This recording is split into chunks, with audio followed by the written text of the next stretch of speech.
जय हिंद। नमस्कार दोस्तों, आप सभी का एक बार फिर स्वागत है।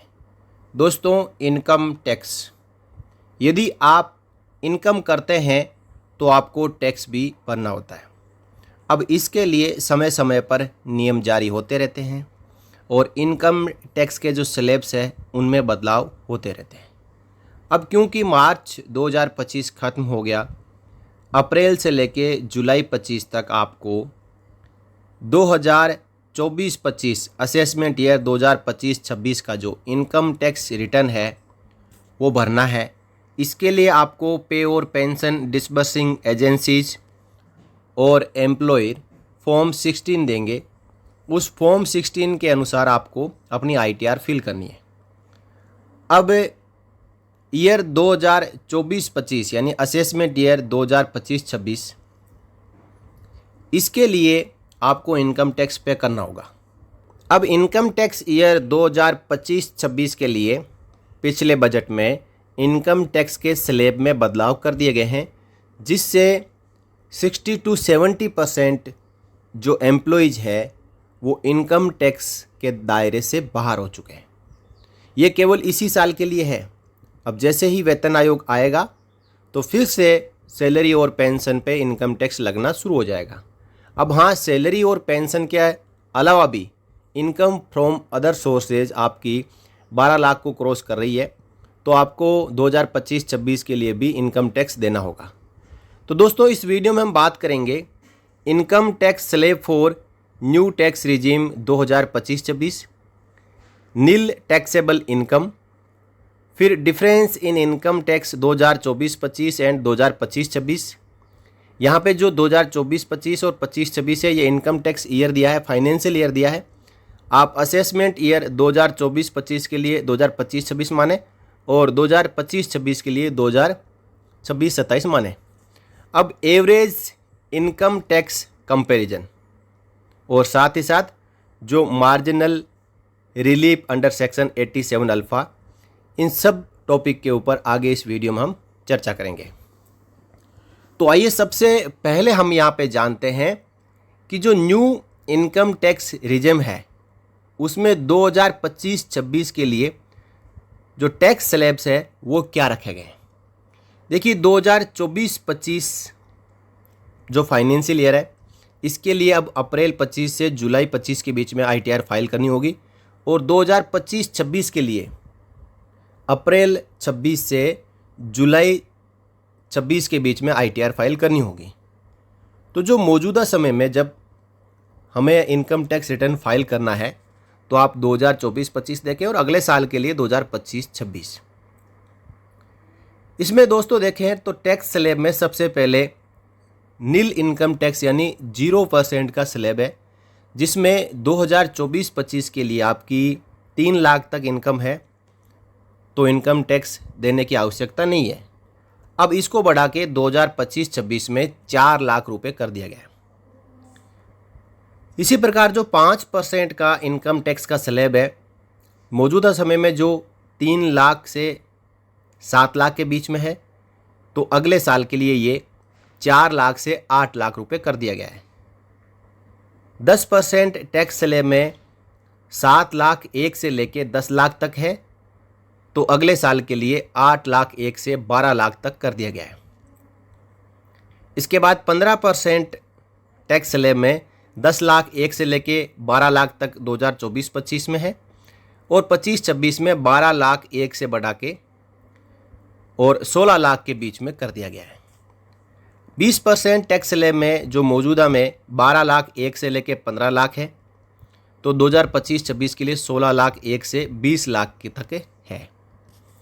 अब 25% का भी एक टैक्स स्लैब है जो कि फाइनेंशियल ईयर 2024-25 में नहीं था, अब 2025-26 के लिए यहाँ पे जोड़ा गया है, जिसमें जो लिमिट रखी गई है वो है 20 लाख 1 से लेके 24 लाख के बीच, और 30% का जो टैक्स स्लैब है वो 2024-25 के लिए 15 लाख एंड अबोव है, और 2025-26 के लिए 24 लाख एंड अबोव है।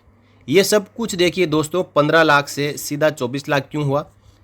क्योंकि यदि 2024-25 फाइनेंशियल ईयर के मुताबिक ही थोड़ा सा बदलाव करने के बाद 2025-26 में टैक्स स्लैब बनाए गए होते तो सबको पता है कि 1 जनवरी 2026 से नया वेतन आयोग लागू होने जा रहा है और नया वेतन आयोग लागू होते ही इनकम की लिमिट बढ़ जाएगी।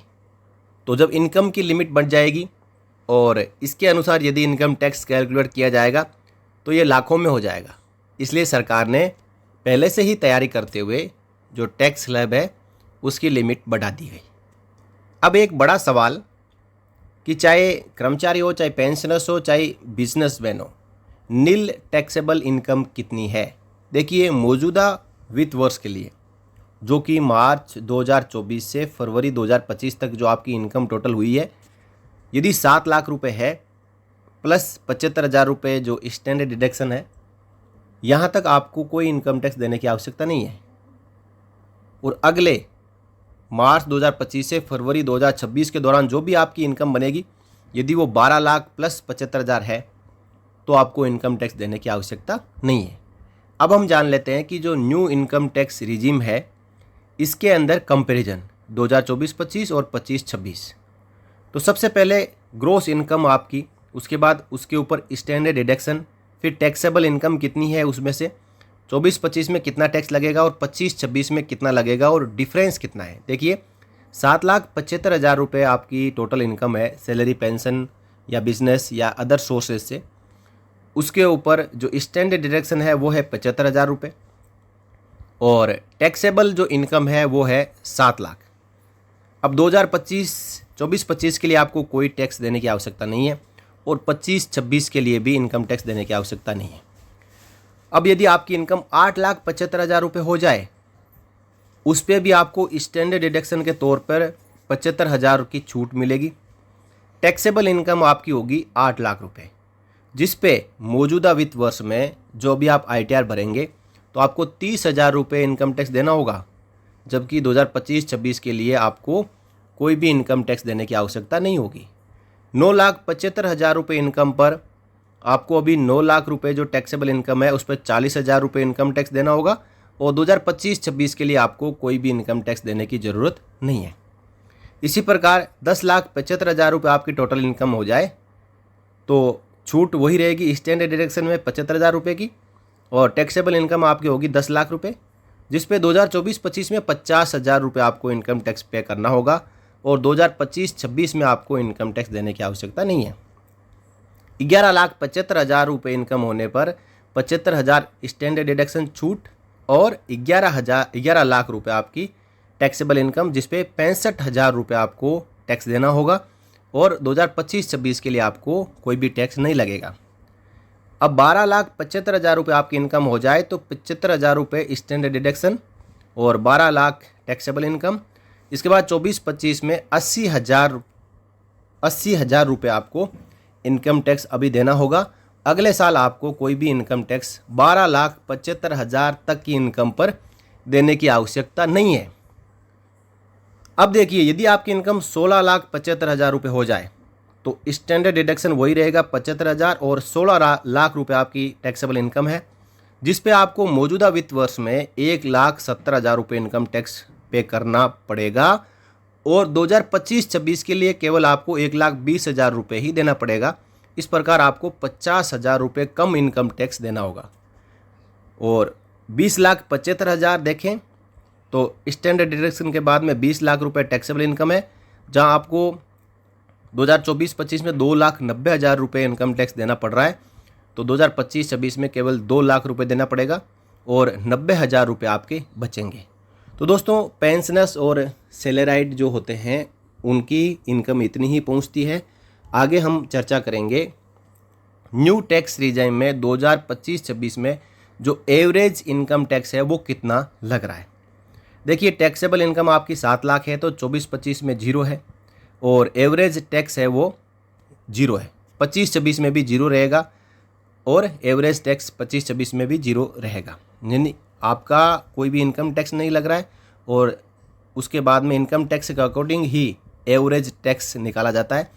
8 लाख रुपये आपकी इनकम है तो अभी 30,000 रुपये इनकम टैक्स लगता है, जो कि 3.75 है और अगले साल आपका कोई भी इनकम टैक्स नहीं लगेगा।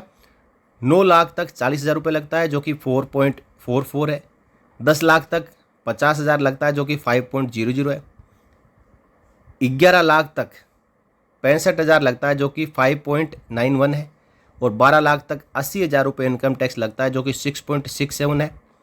16 लाख तक 1,70,000 लगता है जो कि 10.63 है। और 2025-26 में आपका 1,20,000 लगेगा जो कि 7.50 है। अब 20 लाख की इनकम पर 2,90,000 रुपये अभी लग रहा है जो कि 14.50 है।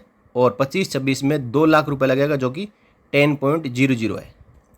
तो इस प्रकार यहाँ पे आपने एवरेज टैक्स भी देखा कि कितना लगता है। आगे हम बात करेंगे जो मार्जिनल रिलीफ है अंडर सेक्शन 87 अल्फा। तो सबसे पहले बात कर लेते हैं इनकम टैक्स। आपकी जो टैक्सेबल इनकम 12 लाख है तो इस पर कोई भी इनकम टैक्स नहीं लगेगा। और इनकम अबोव 12 लाख कितनी है वो भी यहाँ पे 0 है। इनकम टैक्स कितना देना है वो भी 0 है। और मार्जिनल रिलीफ भी 0 है। बात करेंगे 12,10,000 रुपये आपकी इनकम हो जाए तो टैक्स लगेगा 61,500। और जो 12 लाख से ऊपर इनकम कितनी है यहाँ पे आप देख पा रहे हैं 10,000 रुपये है। और इस पे जो इनकम टैक्स देना होगा वो 10,000 रुपये देना होगा। तो मार्जिनल रिलीफ कितनी मिली, 61,500 में से 10,000 निकाल दें तो 51,500 रुपये की। इसी प्रकार 12,20,000 है तो इनकम टैक्स कैलकुलेट हो रहा है 63,000। 12 लाख से ऊपर जो इनकम आपकी है वो 20,000 रुपये है तो 20,000 रुपये आपको इनकम टैक्स देना होगा।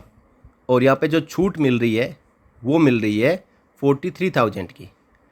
इसी प्रकार 12,50,000 रुपये है तो 67,500 इनकम टैक्स बनता है जो कि 50,000 रुपये आपकी 12 लाख से ऊपर इनकम है तो 50,000 रुपये आपको इनकम टैक्स देना होगा और 17,500 रुपये बचेंगे।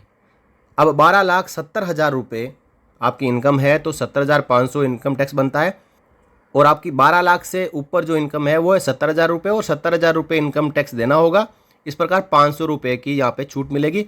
और 12,70,500 यदि आपका इनकम है तो इनकम टैक्स बनेगा 70,575। और 70,500 रुपये है जो आपकी 12 लाख से ऊपर जो आपकी इनकम है। यहाँ पे आप 12,70,500 में से जब 12 लाख निकाल देंगे तो 70,500 बनेंगे। तो इतना ही आपको इनकम टैक्स देना होगा। और जो इनकम टैक्स आपका 70,575 बन रहा है तो यहाँ पे जो इनकम टैक्स 70,500 देना है तो 75 रुपये की केवल छूट मिलेगी। अब यदि आपकी इनकम 12,70,600 हो जाए तो फिर आपको यहाँ पे जो मार्जिनल रिलीफ है वो 0 हो जाएगी। और इसके बाद आपकी इनकम बढ़ती जाएगी तो आपको कोई मार्जिनल रिलीफ नहीं मिलेगी। तो दोस्तों इस वीडियो में आपने देखा कि मौजूदा वित्त वर्ष में और अगले वित्त वर्ष में आपको आपकी इनकम फ्रॉम सैलरी और पेंशन पे कितना इनकम टैक्स देना होगा। दोस्तों 2025-26 वित्त वर्ष के लिए इनकम टैक्स में काफ़ी छूट दी गई है। इस समय आपका वेतन आयोग इम्प्लीमेंट होगा जिससे आपकी इनकम बढ़ेगी और उस कारण आपके ऊपर ज़्यादा वित्तीय बोझ ना पड़े, इसलिए सरकार ने पहले से ही तैयारी करके बजट में इनकम टैक्स के स्लैब्स में बदलाव किया जिसका फ़ायदा आपको मिलेगा। अब दोस्तों मैंने इस वीडियो में सब बातें कवर की। इसके अलावा भी आपका कोई प्रश्न है तो आप कमेंट ज़रूर करें और इस वीडियो को आप ज़्यादा से ज़्यादा शेयर करें। फिर मिलेंगे अगले वीडियो में आपसे जुड़ी हुई और जानकारियों के साथ। तब तक के लिए जय हिंद, जय भारत, वंदे मातरम।